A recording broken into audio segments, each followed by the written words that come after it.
C'est-à-dire, Batouana, Tozongela Nzambe. Moi, je suis en frappe. Je suis en paradis. Il y a une mission de pied en fer. Voilà. Voilà. Tout même dans les seigneurs. Pendant Satan comprend que les jours à souka Yesu est prise. Quand il y a mon temps, on comprend. Merci, numéro à prophète Israël Mbamabenga, le prisonnier de Jésus-Christ, église pentecôtiste prophétique, la parole puissante. Tout dans ma signe sans fil, avenue ambassadeur, numéro 43, arrêt Apocalypse 22. Aux anan de Kono na Kinshasa, Yosa Libanda Mboka. Yopo Witi Libanda, Oye na Kinshasa. Ikuta na numéro à téléphone, c'est plus 243 98 99 25 13. Plus 243 85 51 30 37 à la fin, plus 243 90 77 87 672 3 numéros sur Obengi Ozoa les prophètes Israël Mbam. Na wakaki ndeko mo alobaki ya tabat basangani babina bala ko bala temenga na zo sambela pona ye. Abala. Bala. Mais comme ma contradiction, il y a aussi un homme de Dieu au pays Namboka Congo qui vit province à Kinshasa qui est soka balié à Tiki Bible. Ah ben c'est à bala Tiki Bible. Avec l'autre pasteur a dit ce qui est à Bali c'est que ngai na Tiki Bible. Assurance on a zo ki on wapi. Sikoyo. Il faut à bala. Parce que homme de Dieu na lobi ce qui à bala Tiki Bible. Ça dit homme de Dieu na zaki na jardin Edente. Tant que nous avons établi loi à mariage, il y a Zalaïté. Vous comprenez? Il faut contrôler le pays. À Balaka, il y a Balaka, maintenant, il y a la Bible. Il y a une alliance qui me colle à Bala, il y a la Bible. Il faut à Bala. Qu'on bat les ministères en Zambie, qu'on synthèse les ministères à Satan. Mais gloire soit rendue au Créateur qui nous a permis à ce que nous puissions nous retrouver encore une fois sur MVH Télévision, la télé que vous aimez suivre, pour le compte de votre émission Grande Ampleur. Chers internautes, vous êtes très nombreux en train de suivre cette émission. Bonjour et bonsoir, ça dépend de l'heure à laquelle vous nous suivez. Vous êtes si nombreux partout dans le monde entier en train de suivre votre chaîne qui vous propose toutes sortes d'émissions. Là, aujourd'hui, nous avons le privilège de partager ces plateaux avec un homme de Dieu, un serviteur qui est en train de faire travailler d'arrache-pied au service du Père Tout-Puissant. Lui, c'est le pasteur, le prophète Israël Bambou, que vous allez connaître tout de suite là. Nous allons parler sur le thème la délivrance. Sans plus tarder, je m'en vais déjà saluer le pasteur Israël Bambou. Pasteur, prophète Israël, bonjour. Bonjour, bonjour maman journaliste. Na sepeli a koyana yo kotala ngai parce que Bible zolo banda ko yamba ba ya tezanda kumoko ya malamute. Et tant que yo ye na komisi nzambe parce que journaliste na pasteur baza en collaboration pour messager comme un peuple. Parce que batu belé ba na ba question na banda ku mais réponse zo banate na sens wana. Un mot par rapport à Bato Bazolanda yo, Libanda ya Mboka Kindi ya Mboka Congo, Baza et belé. Bon, un mot exact c'est encourager tous les chrétiens, tous les mariés, tous les célibataires aussi que ba Christonion sont par rapport à Flo ils ont frappé dans le monde et puis si Bato et condition Bato ba msuba comme la souci, Bible lobi na biso que ce qui nzambaza na biso elongo mutuwa kozala contre biso azate et yangwana babi ke mutunyo sa azwa pa makasi la pesi nombo te bolanda émission en tout cas pour s'abonner peut boza décider. Voilà, c'était le message de pasteur, du prophète Israël Mbambou, comprenez. Je suis vraiment encadré par un pasteur, et on a pasteur Kande et la Gangala. Je m'en vais saluer mon pasteur, pasteur Ken Luamba, de l'église Centre Missionnaire Philadelphie et à son épouse aussi, Maman Nadège Luamba. Sans oublier, je commence toujours par saluer celui que j'appelle les patrons de la chaîne MVH Télévision. Si vous nous recevez 5 sur 5, dites merci à celui qui est le visionnaire de cette chaîne, Papa Maurice Mvouezolo depuis Autriche, je te salue. Et sans oublier quelqu'un de très spécial, quelqu'un de particulier, celui qui nous a fait, comment dire, une faveur, un don, celui qu'on appelle comme ça DLM Pro. Clin d'œil spécial à toi. Nous allons revenir sur Notre invité du jour, je vous rappelle que c'est le prophète Israël Bambou. Prophète Israël, est-ce que okoki kosunga ba internaute au bazotala yo libanda ya mboka Congo ba meka ko comprendre qui est le prophète Israël Bambou? Bon, prophète Israël Mbambo aza mutu lokola batu nyonso autaki likolo te akwei azali prisonnier de Jésus-Christ comme disciple à Christ. C'est un messager à bonne nouvelle et c'est un défenseur aussi. C'est un pilier oyo ya temple au Nzambe acheye na République démocratique du Congo. Prophète Israël Mbambu abotami na famille oyo papa kombo na ye André Mbambu, maman kombo na Congo Joséphine, 7 enfants, nazali 5e. Na kati ya libota na biso na kozwa likabo o Nzamba pesaki ngai na âge à 10 ans déjà. Et nazalaki encadré na ba membre de la famille. Le grand frère avait déjà pasteur et naiki ko se repenti na maboko mwana mwasi la grâce combat sango de grâce ndem tati ya kibiso ezaki vers le 31 décembre nde na ko bonga motema. Après na simanango na ko zwa encadrement ya makasi pe solo na maboko apôtre Rabin de donner kabongo comme mon père spirituel. Yenda ko cadre biso. À part ça, Nzambe ko sungande to sale la Nzambe to za ba porte Paul te to ba ki ba obala te to bala ki bibis jangi de ade madame prophète pe to botaki. Voilà, le prophète a vraiment éclairci la lanterne pour dire que il s'est marié, il est marié et il est père d'une fille. Vraiment, c'est quelque chose à féliciter parce que de nos jours, il y a beaucoup de serviteurs, beaucoup de personnes qui servent Dieu, allais-je dire. Vraiment, je ne sais pas, ça il y a célibat, mais quand même, avec notre invité de ce jour, il est marié, sachez. Prophète Israël Mbambu. Prophète Israël, vous venez de dire que vous avez sa biographie, qui vous êtes pour un bateau, comprendre qui tu es. Est-ce que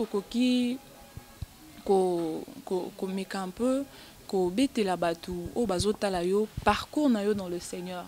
Tu viens de dire que c'est depuis 10 ans, tes 10 ans tu as reçu Christ, tu as donné ta vie à Jésus. Est-ce que depuis 10 ans il est là qui relaté il s'agissait de moi histoire de ta vie chrétienne avec le Seigneur?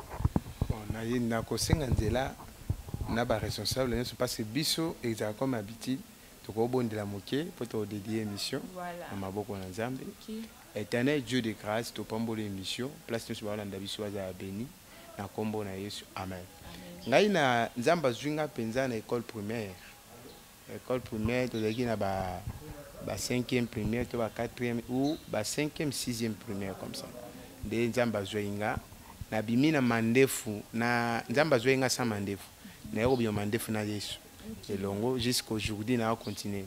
Parcours il y a ministère est le moté, il a facilité. Ministère est pesaka. Il y a un moni muto soka bengamité à côté et ko bomaye.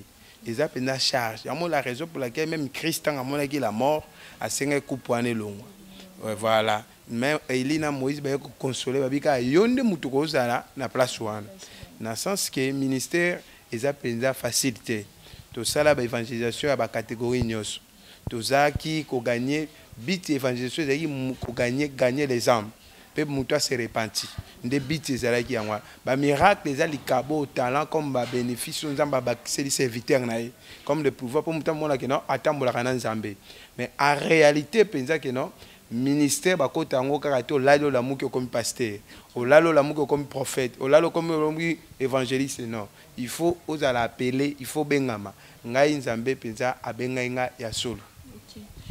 Prophète, je disais que si vous pouvez relater un tout petit peu depuis vos 10 ans, votre expérience avec le Seigneur. Votre moni deux fois pe balwaka ezana ba mususu kota na bango pene la nkolo, mais ils sont pas de témoins de la main ou soit de la grâce de Dieu. Baza na bango juste kaka ba venant en fait na ya kaka po ba mona ke bon baloba ki na ya. Votre témoignage vivant quoi. Donc ce qui vous a marqué depuis bon pesa vie pa Yesu kino lelo yo, donc votre expérience avec le Seigneur. Bon, expérience elle bosso toujours compléter ka ba parcours oyo. Je suis à Tambolagi nango na canal à Moïse. Biso pe de même chose to marcher avec le Dieu là. Expérience c'est ça qui nzamba tika ngate. Azenanga tout le temps quel que soit ba vague, ba mbonge, ba combat mais nazaki na nzambe longo. Et là, il faut comprendre que l'expérience du ministère est un temps difficile. Au moins, le pasteur est belé, le caractère CSRS, le caractère des places où mon diable a causé. Parce que tant Christ a banni ministère, Moutali Bosso, Jésus a coûté un Satan. Si tu es le Fils de Dieu, tu dois libanga et comme alipa olia, selon Matthieu chapitre 4. Mais tant que tu banni ministère, tu coûtes un peu la tentation, sous bachela biso ba montre a kopengwa na ye ba moi a ozonga la ne biso mais expérience c'est que non Dieu est amour nzambe penda azalaki na ngai atika nga distance te jusqu'aujourd'hui naza penda na nzambe pe bola mo nzambe za ke non ce ko komi faible a fortifier ye moko osomon nde ba bi basina malamu ya ngwana basini musu ezali ke non to moni na ministère ba bongo le motema pe na kati ya ministère nde na travailler temps plein Zamba zwanga en charge. C'est-à-dire Nzambe penza dans accompagner bien. En tout cas, nazanga elote. Comme David a dit, l'Éternel est mon berger, je ne manquerai de rien. Et ami balé na comme intouchable. C'est-à-dire moyen diable a mon elanga ezate. Libosa ba na mon elanga pour na ba Nzambe te. Mais tant on a découvrir Nzambe à solo, en tout cas diable penza comprend que non muto azai susangate. Voilà. À tous ceux qui nous regardent, Bozawana, Ponokolanda, je vous rappelle, peut-être Bazubiso en cours de chemin, nous travaillons cette émission aujourd'hui, nous partageons ces plateaux avec le prophète Israël Mbambu. Prophète Israël, bato baza peut-être libanda, bakota layo, bakomona yo. Est-ce que okoki kosunga bango baye ba ozali prophète na église nini, église ezali wapi comme ça? Église nabiso nazali prophète d'église pentecôtiste prophétique, la parole puissante, c'est moi le représentant légal. Mais l'église, c'est les personnes morales. L'église, c'est lui-même. Jésus-Christ, c'est le chef de l'église. Moi, je suis comme travailleur, comme esclave. Voilà, instrument, Nakati Moussala. Nakati, il y a la République démocratique du Congo, Tozan à Kinshasa. Et Tozali, na Massi, na commune à Massi, na sans fil, avenue ambassadeur numéro 43, Tozan comme balocataire, des places, église Ezali. Mais Tozan, na ba cellule Moussous. Oui, Fongami, tous en forme à la communauté pentecôtiste prophétique, la parole puissante.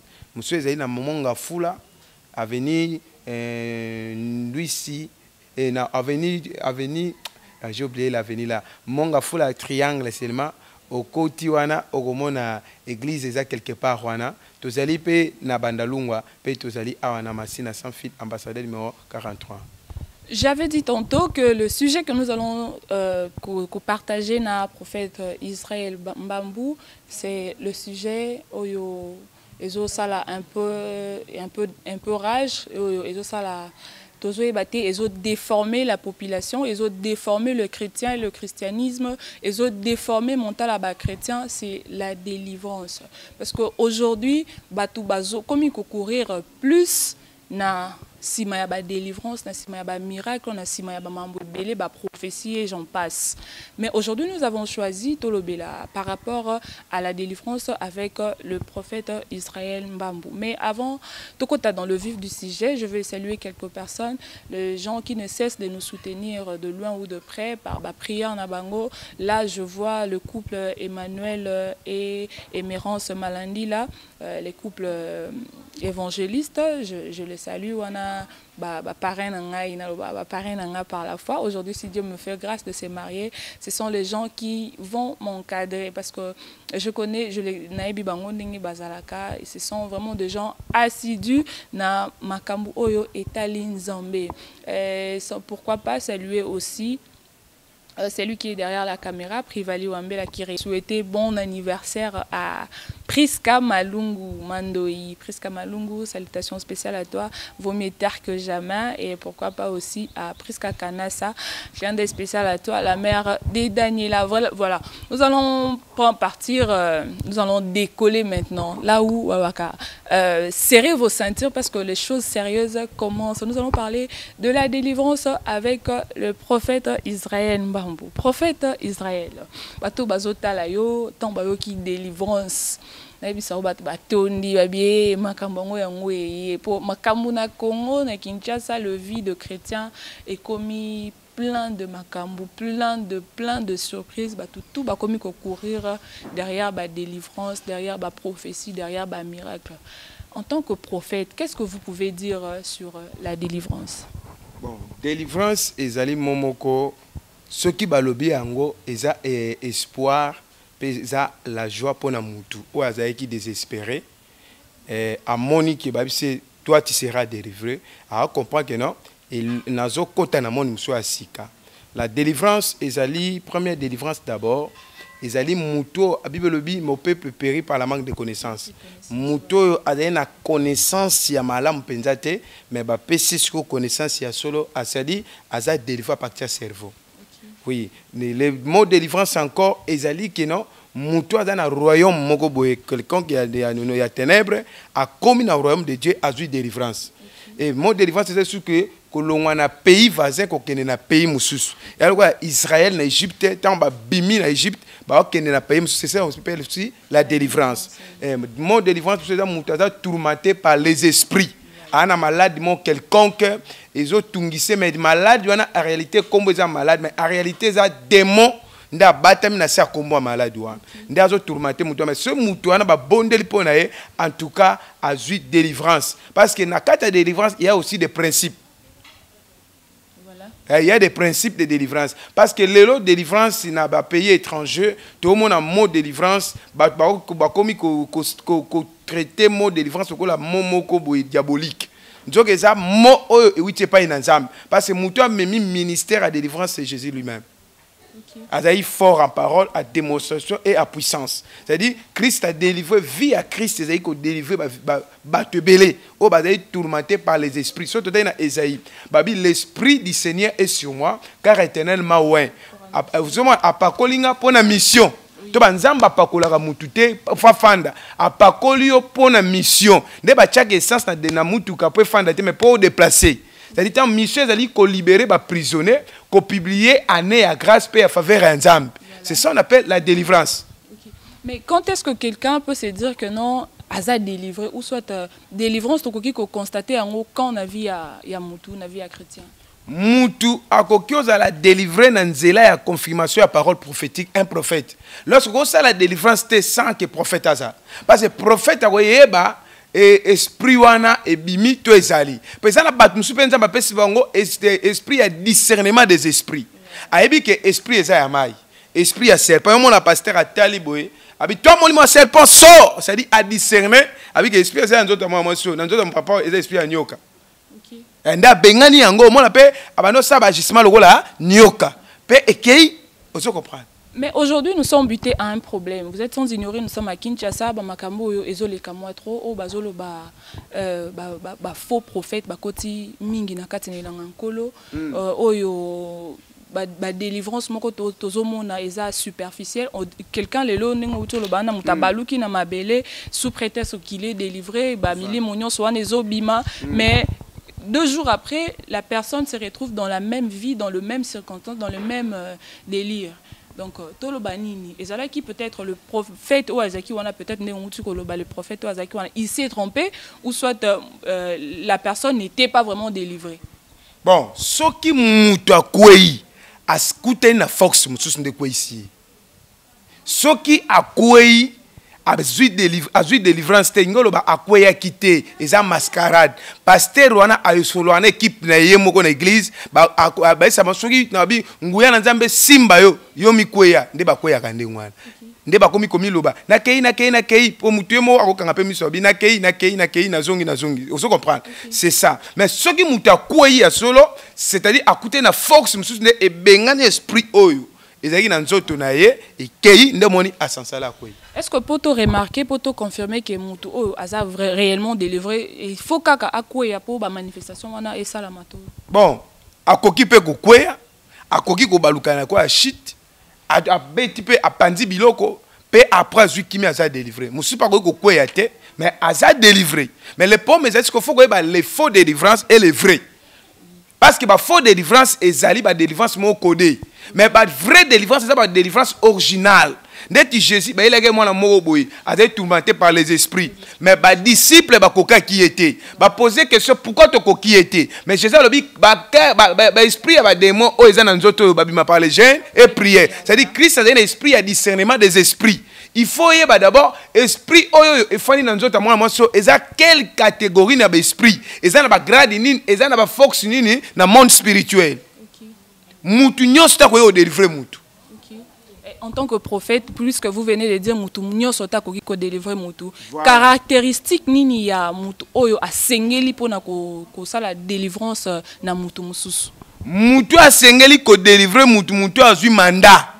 Parce que David pourquoi il sa Goliath tant azali na zamba banoko kokoko il sa Goliath te Goliath azalaki mais abane ko suka na ba troupeau mais pourquoi comme pas Goliath azali géant faut que un prophète oh babengi Samuel tanga wandre David ne David abi ke na ko sa type wan ndake ne akosi Goliath mais prophète d'Israël, nous sommes sans ignorer que la parole, la Bible, où ils allaient sous-bassement, il y a chrétiens, où ils allaient livre, où bisogno sotokoki, où bisogno sotokoki, autant un peu bisogno en tant que chrétien, où toza obligé à autant à répondre à cause la ressourcer. Mais dans la Bible, il est écrit que le seul moyen, ou soit manière ya moutoise à la délivrer, c'est seul le Seigneur qui peut délivrer.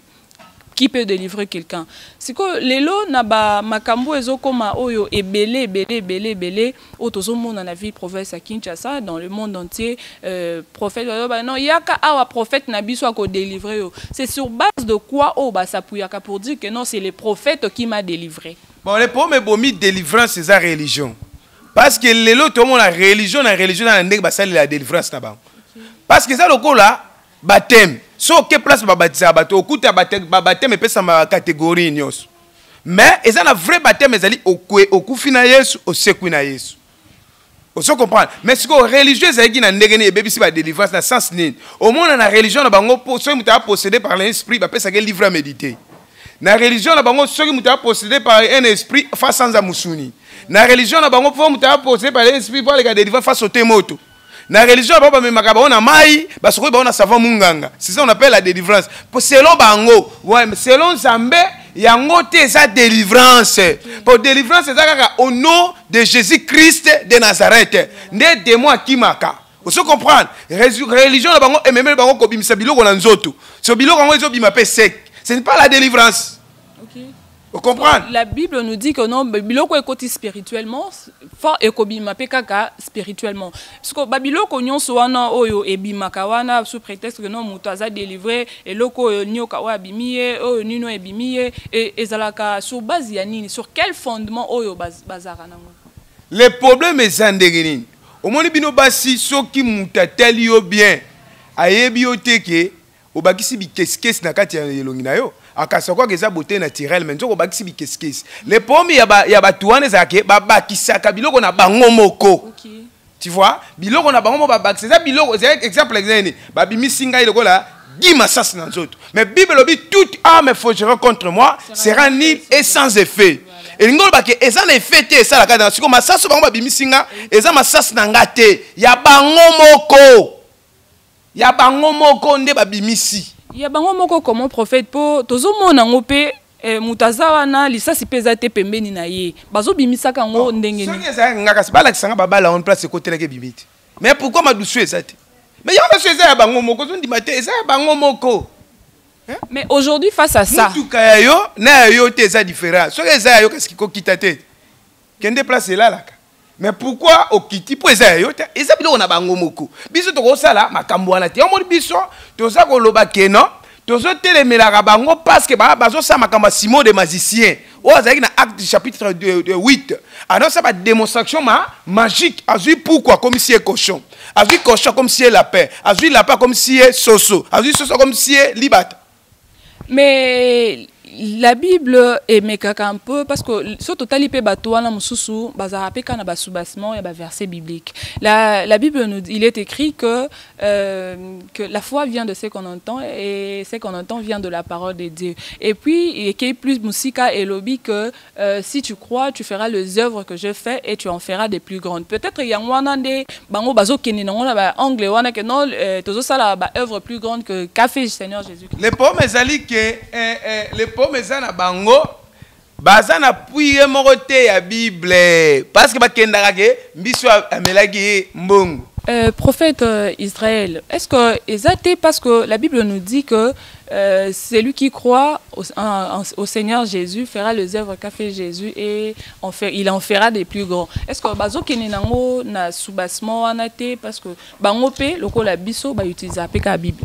Bon les pauvres ezali que bango les pauvres ezali kat na bango ba ok na ba terme ya ndenge mbisa melaki mbongo. Mais Jésus, c'est maître. Ton dimi au salaka miracle. Ton dimi parole puissance. Mais pas qu'au taxe. Il faut fouta. Il faut fouta. C'est quoi? Jésus a talibango. Ah oui, bon, on a raison. Parce que ça a tous un onction, non, ma soit prophète, mais avion, faut foutre la ngombong. Faut foutre la ngombong. Parce que les pauvres, mes amis, que Jésus habitait, bon, on a raison. N'ayebisi disciple ne moko kene na mai Pierre misi aliboso obimisa fongola munoko na ye peli bum okuta biye na kati o comprendre so bango bakima place wana so naebite bango bafungola ka batima bum ils ont raison ou ils ont tort baza na raison te po mbisi wana amelaki mbongo bapanzaki libumu batawa bise mbongo na makila ya mbisi ezalaki so bango o baza na raison ezake mwana mwasa ko za na elo mo za na nyoko libumu na yeme asandi o sabe oui oui tina libumu penda abimi voilà et la kisi que non délivrance voilà mais oh OK place bimé les balate sec partout. Hein? Vous êtes contre ça. Mais nous sommes contre nous parce qu'il y a des jeunes filles qui ont fait un bongo, qui ont makila ntaba, qui ont fait chasser makila, y a ntaba batia ngo balati on a slip. So ba tobol place mogo, ba ke église. Si go, dans mon sein ntaba bi reçoit la puissance y a l'onction. Moi ça na ba diko o mobile basi tout kaka tout là. Eh tanga tout asi maka place a chaki chasser na atobola kaka. Atobole tanga ko tobole kwa na mipendeti. Hey, nzambe makila bimiye. Hey, mama nini? Hey, nzamba zo lokumu na mona ba sanza na ngate na mona nzoka ya ntaba. Mais est-ce que ezate ke bino moko ba prophète, ba pasteur bino moko ne mutu bozo koti sa ba Christ na kati eloko wana? Les pommes ezali crise. Crise e koti na batu ba ko se contrôler ti. Pe ba pasteur wana ba za appeler ti. On comprend. Mais aujourd'hui, même les grands de ces pays, les grands emblèmes même, les pommes ezali Zamba lobi boy, vaut mieux la fin d'une chose que ce commencement. Salomon a pengwa gite ne bande la trône, a pengwa na suka. Hein? Apengwa na suka, siko yo zo mona bango ne bandeli bazala ki bien na Nzambe. Mais baende ko bunga, ya biso Bible lobi vaut mieux Nzamba maye. Obi ke Nzambe penza za maye le moko sakana te tipa maye la. Obi azama ye pe asali makamna ndenge na ye, ye aboma mokili na ndenge na ye mutu pa porter plainte azata. Ato porter plainte simbate. Mais en tant que prophète, est-ce que en tant que prophète bokambaka tonga na nkolo bokambaka bozana ba am enseignement nini oyo bopesaka na bana na bino o bozo kamba sur la délivrance ba vaquer na tout vent des doctrines ou soit ba se contenter sur la parole de Dieu? La sainte doctrine c'est la repentance. Comment marcher avec Jésus-Christ 4 lois spirituelles? Jésus a dit dans Jean, je suis la lumière du monde. Celui qui me suit, il ne marchera pas dans les ténèbres, mais il marchera dans la lumière. Et tant qu'on marche dans Christ, il faut avoir une trace à Jésus 4 nayo. Mais ceux qui ont une trace à Christ, ils passent. Et ils passent. Parce que les gens sont en batebele, vie na bango, ils obéissent parce que ba marché dans la trace à Jésus. Na sens one. Samuel a pesa ibana na baza ba juge na Israël, mais Israélite ba tomboka ki. Ba lobi non, ba trace ya Samuel na bano ezate, abito boyi bango. Les pommes ça que bango ba trace ya monde des ténèbres ya Jésus te. Ko finga kombo Yesu te za kombo moko espoir pona ngai. Bouclier. Jésus a merveille pour nanga. Moi combat Christ ko finga ça ngote na Babylone. Ba yo mona ba grand pasteur ba bongate. Sunga na biso lelo ba bongate. Rien ne marche dans sa vie. Vie na bango etambola bien te. Ba na pédicaire te. Ba zo dépendre pe na nzambe te. Ba dépendre na maison X. Mais les lopé bazo tozo monango na ba internet pezo bima boye bato pe toye ba ki ba grand aujourd'hui ba mutu na mutu zo bima pe na ronde pour dire que non nga c'est vrai na za pasteur ki nga ni mena simba ki na simba ki na kisi. Vous en tant que prophète face à ces fléaux, qu'est-ce que vous pouvez dire? Il y a comprendre un ministère te à côté na loyenge. Omoni loyenge omoni te oke uluka bitumba ba kangi yo bo tenga na groupe wana te. Nga kasola neni loyenge. On comprend ba baguerre bato abundaka ba kimaki mais ye alande loyenge bato loyenge ne ba ministère on est sur akota ngona loyenge te po okoko la bana no te bana ba koma ba bola pamba ote na bible pasteur mobo atika mwasi na banyongo vous comprenez bango ba koti on na loyenge on moni ke bana bango ba pelete c'est-à-dire ba koti na loyenge on moni ke bango ba komi ko tubela ba kisi o ba simba tanga simba kisa simba ngona ngai kasi bonga tanga ta komona ngai ya mona ngai asimbi kisalie ba mbongo na ye ana ali ambrier bato ale siko aya mona ke exilie apo komola ke o ngai na za soso pembe ngai na za n'importe quoi nous ai bongo. Mais prophète, puisqu'on parle de la délivrance, à l'époque aussi, tu sens que non, bazalaki bato peut-être bakota na ba monde culte, bazalaki pe na batu, bazalaki pe na batu, non, laissez-moi terminer, bazalaki pe na batu oyo ba délivra ki sou balo ba non, batu wana pe ba leka na musu pa ko ba boye, nga na leka na maboko ya pasteur ki ngandi nda délivra nga sort na ye ezani ni muto leka peut-être na maboko ya muto azoloba lelo que ya simbarani kisi. Bato bazali ba délivrer yem ta délivrer bango mo ba mi délivrer yo na mtokuta na nganga zani nganga lukuta mais salura yo hey kende mbala wa yambo akewe mbala pa yambi ngango esimi ayesanga nganga esimi be c'est-à-dire azani nganga lukuta de même chose bato wana bazoi délivrance na bango moko eza bango te ayaki na foi na Jésus bini kondimano esenini ebikisio. Il avait batouana ba place qui faut na bango na nzambe to ba place qui yango na batouana bango baza ba gens Satan benga na kamninga ne Satan te. Oh Satan benga na Satan na ndengeni diable ya rouge na bleu azalaka te ba benga ka diabulu esa diabulu atika la diabulu c'est dit batouana ba saleli nzambe te ténèbres benga na ténèbres te le problème benga na ténèbres c'est lumière. Tant que mon temps ça la Jésus Christ va tourner question tant on benga ba démon ça presque des démons Bézéboul abi oh yesu mo la diable a divisé yemo tant on a autre benga la démon ça dit royaume de Dieu peut ça médibido. Maman journaliste les pommes ça dit que beaucoup tana prophète azol ba clair boy basé beleti moko bando zinda libula kufa libula bando zinda akufa aluka bambis a plongeate. Ah ok. On plonger. Ah ok. Na commune ya Selemba au point. Mais oyebi ba makambo pe eza tellement ebelé yoka journaliste soit tiami pour ba pasteur ayeba masola ba pasteur. Oya ba musicien ayeba masola musicien. Yo foye ba masola biso ba pasteur neto fonctionnaire. Makambo elekinde tellement ebelé. Eleke belé donc déta kutu ndenga kufa eleka ka boye akufa na nini mbasu mutabete mbasu na colonel akufa akota prison va kufa moko ba utoka ngaye akoti prison braza asila piu les congolais okay wana langage ba congolais ti wana nga benga kanguma ye na Congo aboti ba nyoka belé nde ba nyoka na siko ba komo troubler ba ya moto olanda ba pe na ba télé to tika ba hote to kolanda bango na ba télé obi mutu sa ko lata elamba mais sans la télé on ma be mais yo siko zuka sens na wana so o lati on siko na ndenga bien. Mais n'est-ce pas que la Bible aussi ezoye bisabiso totika ivrena blé ko la sika moko na tango ya fande nzambe yemoko ko yeba ko mais ndengo utolo bana bozona na na télé est-ce que vous faites pas justice vous-même ou soit ngana lobi teke na za capital ufelo ngai na lobi bongoti ngai na lobite ke oh na ye kolongola te to za la clé na ye kolongola bambuma mabe te ngai te muto akanga diable eza même ngate eza mission ya ange muto akanga diable ko tie na faire mais ngai nazaka kotalisa yo ke comment bango ba fonctionner nde nazo biso ndenge wana Christ akuta bango atika bango akei azana biso elengo Christ bazaka ko continuer bango ba na mission na bango ba osala biso pe to na mission na biso to osala mais le problème ezali ke na affrontement tant to kutani fo moko alala moko atelema voilà surtout que Christ alala jamais na mutala za terrible.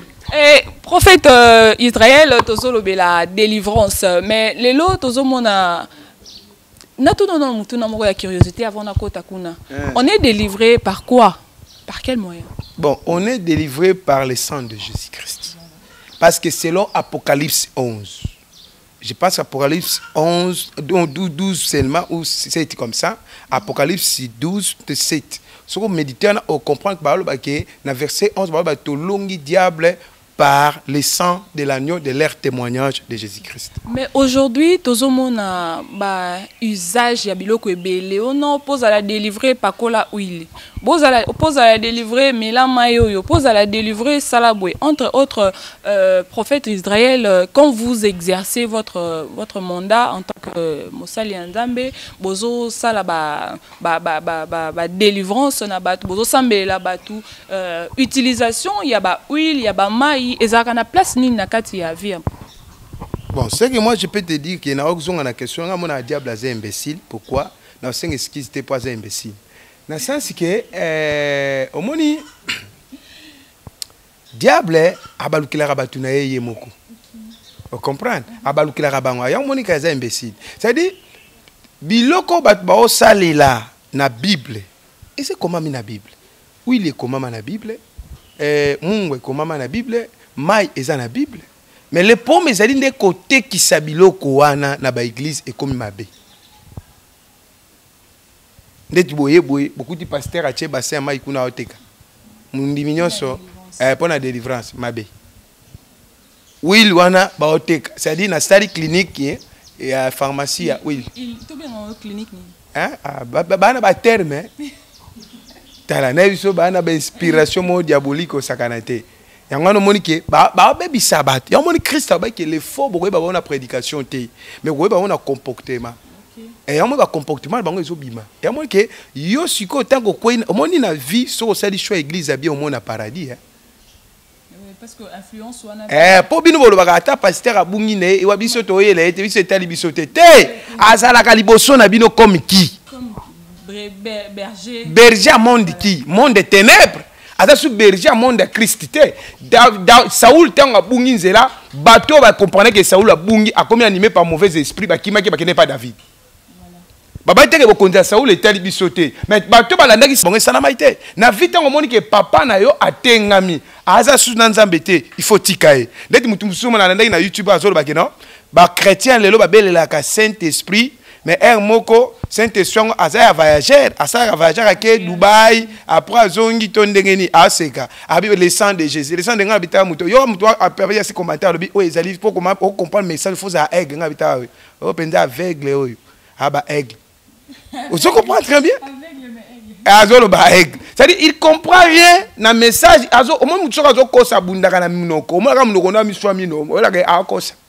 Même d'autres fabriqués au moins nous fabriqué au cause. Le problème est que il faut pas comprendre le Saint-Esprit les jours de Pentecôte et c'est qui taque. Azarana biso de vranae. Tout tant que tu vas non, tu bon de la Saint-Esprit azana biso de to prière parce que tu dois reconnaître la présence na Yezali. Attends molana, nga chaque matin na pesa que bonjour. Bonjour Saint-Esprit, ça va oui. Ah, na moni lelo ça va en forme. Oui, toi aussi ça va oui, moi je suis à travers. C'est ça. Mais par rapport à l'utilisation, c'est vrai, la Bible nous dit que Dieu travaille, opère d'une manière tantôt d'une autre. Mais utilisation régulière, parce que régulière.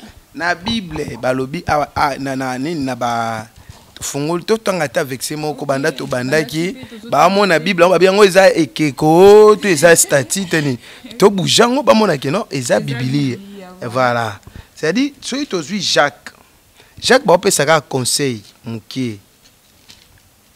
Jacques chapitre 5. Après, tu es à Jacques, on a des songaviso. Nous sommes dans le temps pour gagner temps. Pour télévision, les alikambu ya temps, yangonga. Jacques chapitre 5. Par le Bible. Jacques, c'est là-bas, après Hébreu. Ah oui. Par le Bible. Babi 5, verset 13. 13. Si quelqu'un parmi vous, il est dans la souffrance, qu'il prie. Quelqu'un parmi vous est dans la joie, qu'il chante un cantique. Quelqu'un parmi vous, il est malade, qu'il appellera les anciens de l'église. Et que les anciens priaient pour lui, il lui donnaient l'huile. Comment on dit? L'huile. Hein? Babi teke mafuta nzoi, babi l'huile.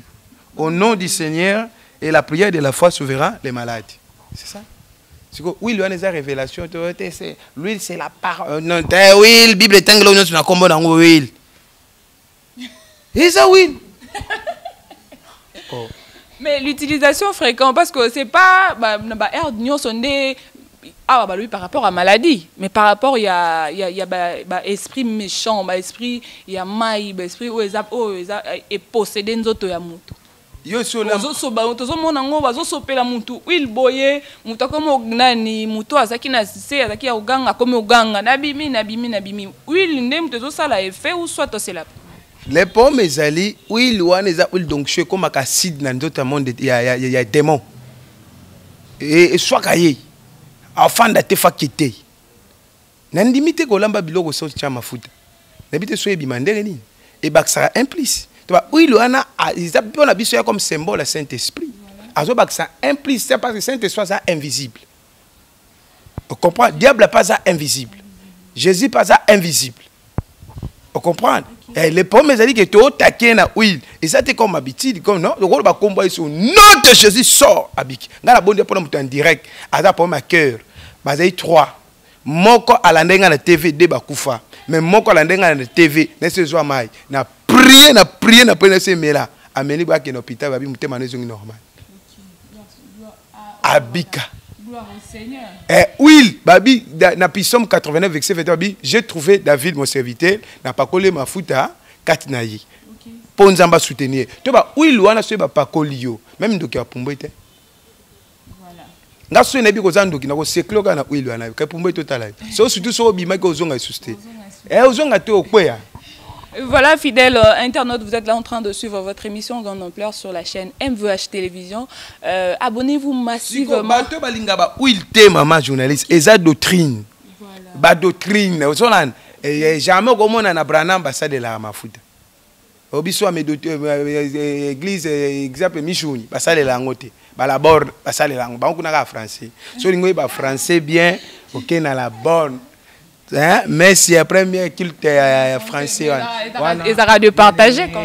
Dans le Seigneur, oh, je sens la présence, il y a la présence de Dieu ici. Non, finga bangote, mais hein, c'est lingue, aux la logique. OK, kuna. Ils auraient de partager culte français. Parce que là-bas on ne va pas comprendre ma camba catholique. Pour catholique, il y a timbela qui à comprendre l'habitude, toi là, sango et bela, photo kabola basango. Il y a chapelet, na charismatique. Et qui t'a battu à ça, mais la catholique, pour famille, culte charismatique. Bon, sango aza charismatique a sakola perdre une position de mer zo bengana de mal bimana comme la Yesu mais on a dans la chapelle bandaka bande ko bonto atango bambuma wana paka oh et mais Cécile oh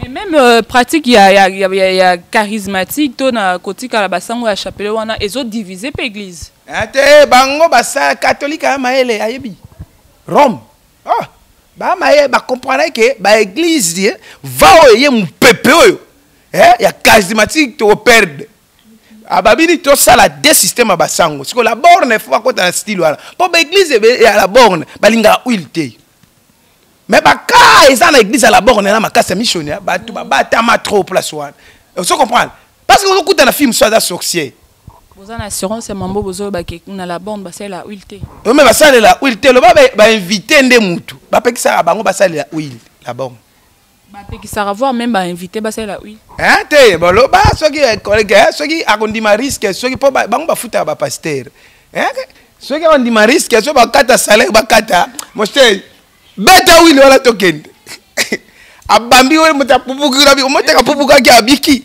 Oh maman n'a pas témoigné on a un cancer disparaît ba tchenga mafuta. Abe moni. Ah so ibokata nga sala ibokata mais maman yo biki na cancer. Maman n'a pas so un partenaire biso olongoli benga la pesa sumbongo mo na te. Akoke banda pe eloko na ya bandi moi on ndenge be banda. Ka ndenge wana parce que tokoki ko ça limité te. Nzambe ba limité akete. C'est biblique. Fidèles internautes, nous sommes en train de cheater pour les comptes de ces numéros. Nous avons parlé de la délivrance. Le refrain est simple. Abonnez-vous massivement sur la chaîne MVH. Je vous rappelle que MVH Télévision, ils ont une chaîne à YouTube, c'est une corporation. MVH, ils ont vraiment un siège, na Bandal.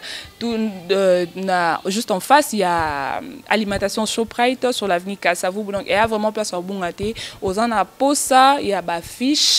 C'est le Bafiche à qualité. Tu viens au studio MVH Télévision. On a posé un tournage à clip. On a posé à filmer les culte na yo, c'est le clip, c'est le concert na yo et les cannabis. Il y a qu'un studio MVH, ça tout près. Il y a alimentation Shoprite, na banda na shooting photo, shooting, ça posé shooting photo à qualité.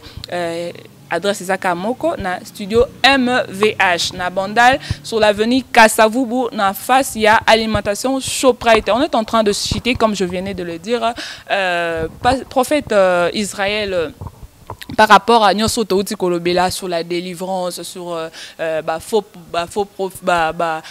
biloko babimisara batunanzoto et banarabisike bimelarate. Quel serait votre mot de la fin pour le compte de cette émission bien sûr? Bon. Et le col toto le belana babilo abimisa babilo que mona na ratana ba musa di na bala ba sala ba croisade to mona ba bilo ko anate ba osbon ba telosbon ndelo ya États-Unis d'Amérique na osbon asala ma rena bonke to sister ozomona mais kimbangu asala ka mutu mo so ayibaka elo abaka nzombo abimela yo vous comprenez wana bokoko abimela ka on est abonza mete bokoko te bokoko pe kimbangu a muta serviteur c'est un prophète. Au hasard, après cette prophétie, tu as un Congo, tu as un pays en Afrique. Nous avons dit que la prophétie à Kimbang. Vous savez, vous avez dit que les pauvres me disent que non, que Azo Diembela.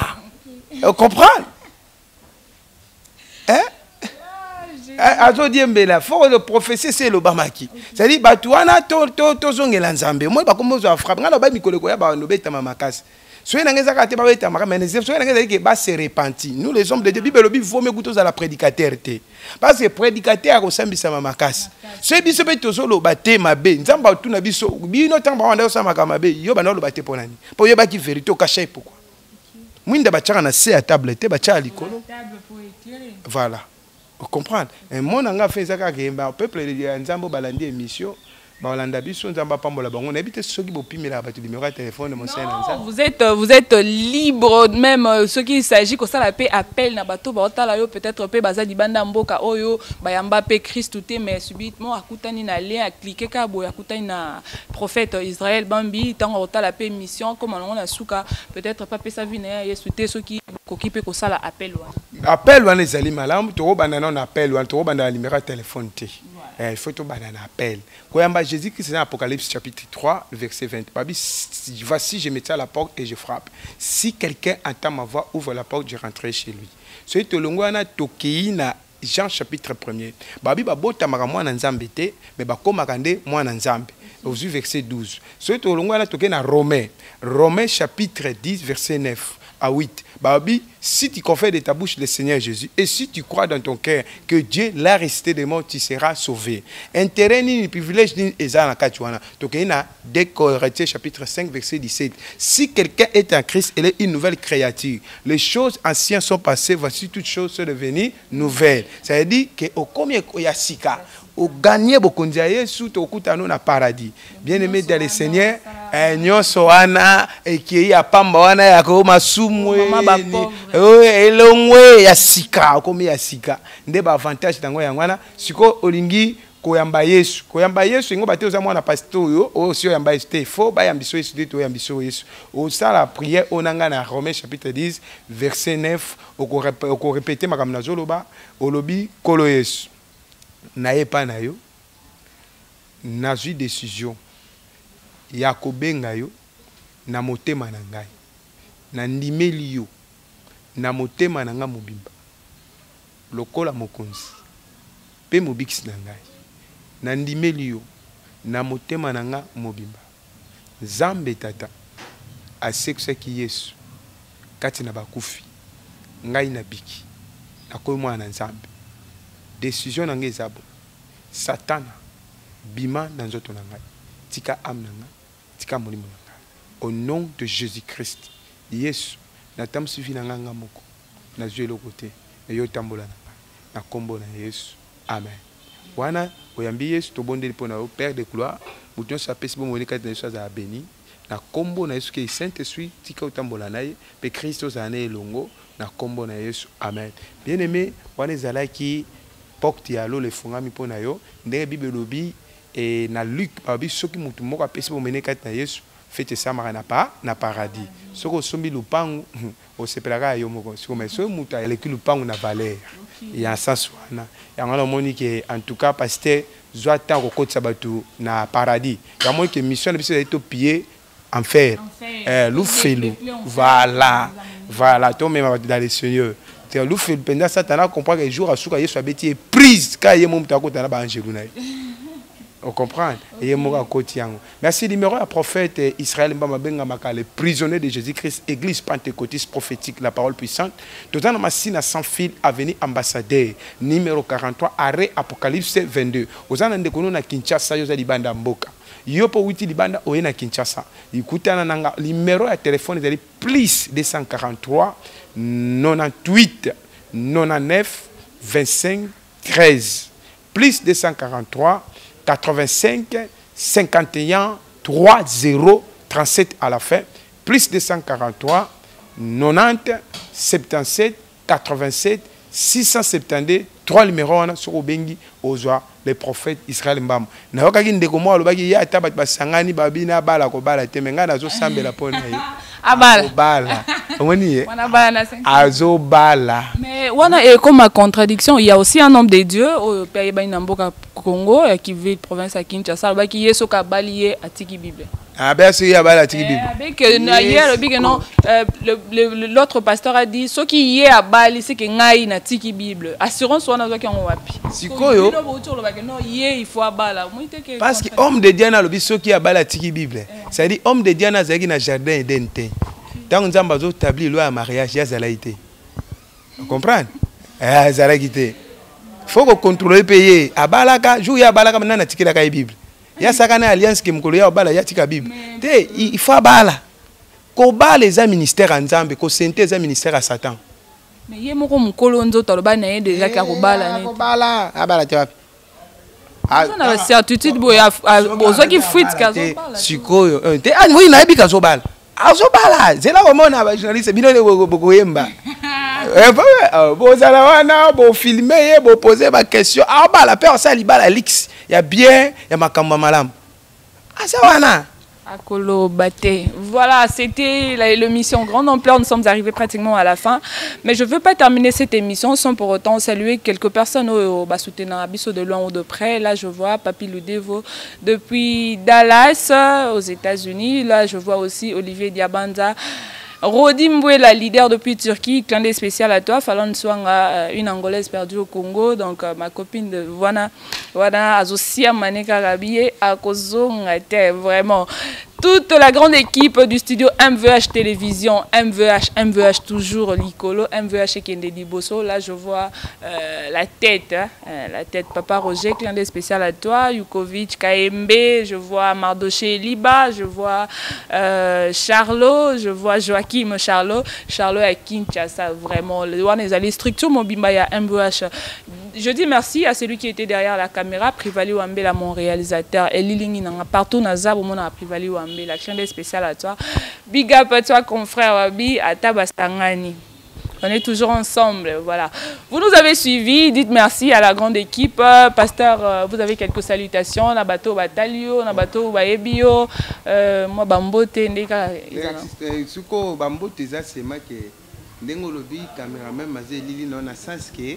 ye moto azofilme ye aza journaliste po bato baye comprendre po elili basangisaka yango te epesa obi comprendre na sens wana mbote ezali na baserviteur de Dieu baza wana pasteur Gabi aza wana basali na nzambe nyonso topesi bango mbote partout dans le monde entier bazala béni nakosepela mpenza ke nzambe abatela yo tamolai parce que nasepeli na style na yo ya travail nakosepela mpe partenaire na yo oyo aza na étranger atia babatterie en marche parce que comme temps sikoyo ya kobunda des royaumes ezobunda parce que le royaume ekolonga ezaka ko royaume ya nzambe soki aza na royaume ya nzambe atia babatterie en marche po monde wana mpe bango mpe atia babatterie na bango en marche siko biso na bango nde siko bitumba siko yango moni guerre ebandi siko wa guerre ebandi tota banani balonga biso nde tokolonga yango moni yebi seke atielo mpe babatterie en marche pour message ekoma ti na bato bazwa délivrance nzambe opambola. Dieu de gloire, merci. C'est par cet élément que tu clôturer l'émission Allélo. Quant à moi, je vous retrouve très prochainement pour un nouveau numéro. Au revoir.